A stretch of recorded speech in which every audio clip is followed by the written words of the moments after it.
Yohane ngoma etoso miensa. Me openi no twere koma odofo Gaius a me dono no kurem. Odofo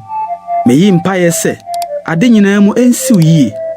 na nya hoden se de asiw kra yie no.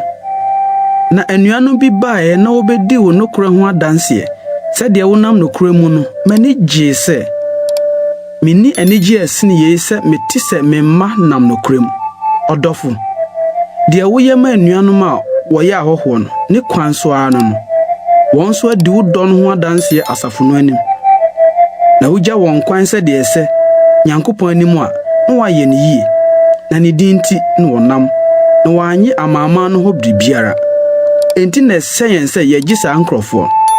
na ya yonko adwumayefo ama no kore no metwere me koma asafo no na Diotrepha ope wo mu pani adie no enyiyara yenti se me ba meka ne nyuma a oyo no se okeka ye ho nsemmone na ye mpo andoso ama no na ono ara nye anuanom no na osi wona wo pekwan na otu won firi asafo nom. Odofo nhwe bone nsua na mom hwe papa sua